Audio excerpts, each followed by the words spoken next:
मुझे मुझे मुझे एक बात समझ में आती है, विपक्षी दलों को उस बात पर गौर जरूर करना चाहिए। मेरा निवेदन रहेगा, शर्मनाक पराजयों के बाद एकता के आग्रह अर्थहीन हो जाते हैं।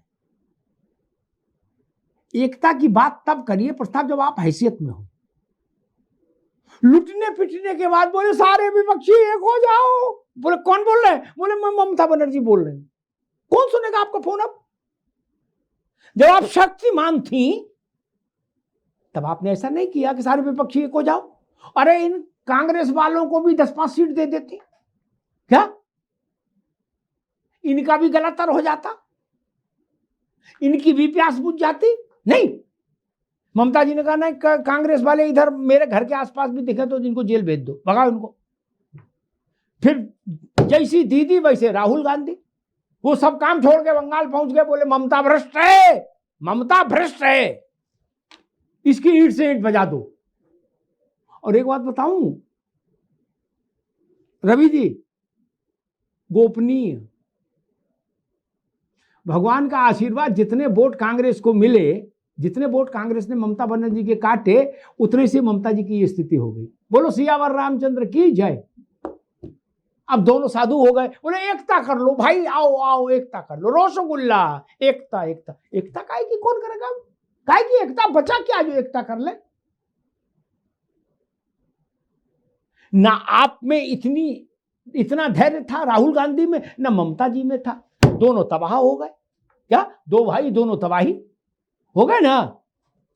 अब कीर्तन करो 5 साल बंगाल में, और 5 साल बाद देखेंगे टीएमसी बचेगी कि नहीं बचेगी। अब लक्षण तो बचने के नहीं है। अशोक जी, बड़े भारी सब गौतम बुद्ध बन जाते हो, दधीच हो जाते हो। मेरी हड्डियां ले जाओ विपक्षी एकता के लिए, मेरी जान।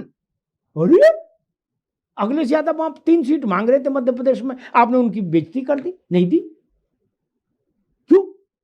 आप सब जीत रहे थे? नहीं ना, इतनी बड़ी पार्टी है कि आप सब सीट जीत जाएंगे। नहीं, 3-4-5 इनको दे देते तो क्या था।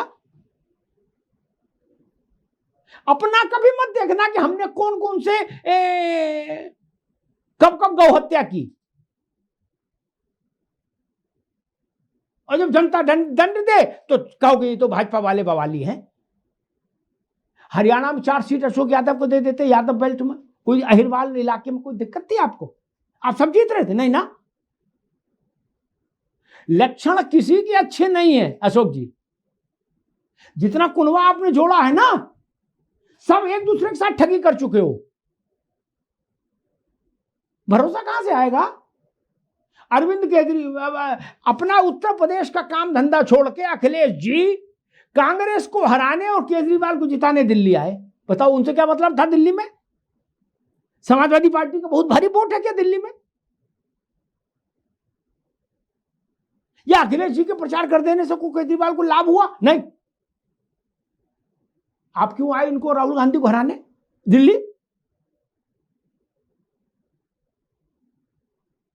गुजरात में कांग्रेस को फिर केजरीवाल ने हरा दिया। बोले आ जाओ भाई, हम भी तुम्हारा हिसाब करते, तुम्हारी दाढ़ी बना दे, हजामत।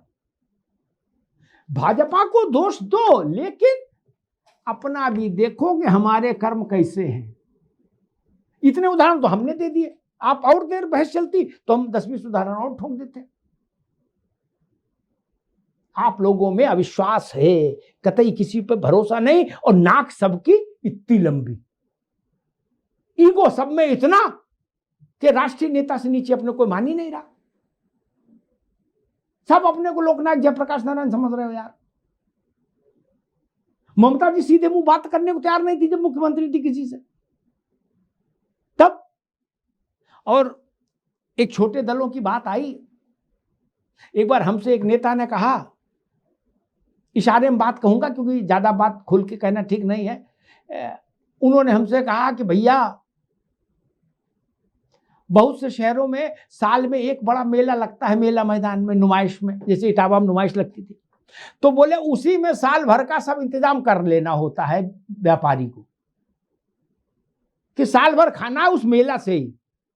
तो बोले चुनाव हमारे लिए मेला है 5 साल में आने वाला, तो 5 साल पार्टी चले, गाड़ी में तेल रहे, दफ्तर रहे, सब कोको कोला वगैरह आए, कोई मिलने आए तो उसको सब व्यवस्थित रहे, चीजें, बाल बच्चा सुखी रहे, तो वो सब इंतजाम उसी में करना पड़ता है अशोक जी, ये तो आप जानते हो।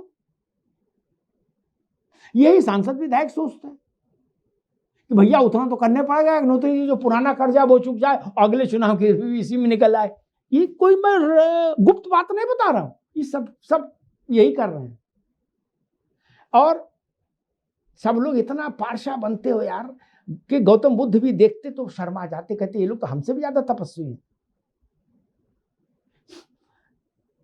रवि जी, एक बार एक विषय आया, एक हमारे मित्र थे तो उन्होंने कहा कि भाई जब हमारे एक मित्र हैं तो वो फलानी जगह से टिकट चाहते हैं, तो मैंने कहा यार क्यों चाहते हैं, क्यों लड़ना, क्या बताया। तो ऐसे कोटा सिस्टम था, अशोक जी सुन लो। अच्छा, मैं ज्यादा लफड़े में तब इतना चैतन्य भी नहीं था कि इतने सब क्या खेल होता है इसके पीछे। उस दल के जो सेकंड इन कमान थे वो मेरे प्रिय थे, तो आप मेरी आदत जानते हो, मैं तो सीधे फोन कर देता हूँ, ज्यादा भूमिका प्रस्तावना में तो रहता नहीं।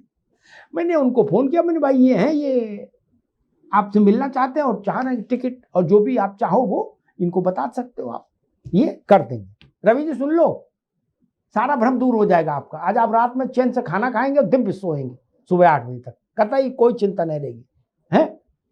तो उन्होंने मालूम मुझसे क्या कहा, वो भी मेरे प्रति उनका बड़ा भरोसा था अशोक जी। उन्होंने कहा कि वो अपने परिवार में अपने बड़े का एक का नाम लिया कि उनने परसों ही फाइनल कर दिया। क्या? मैंने अच्छा, बोले नहीं तो भाई साहब आपकी बात खाली नहीं जाती। तो फिर मैंने कहा थोड़ा मजा ले लूं। मैंने कहा क्या रहा, ये बात सुना रहा हूं 12-15 साल पहले की है। तो उन्होंने कहा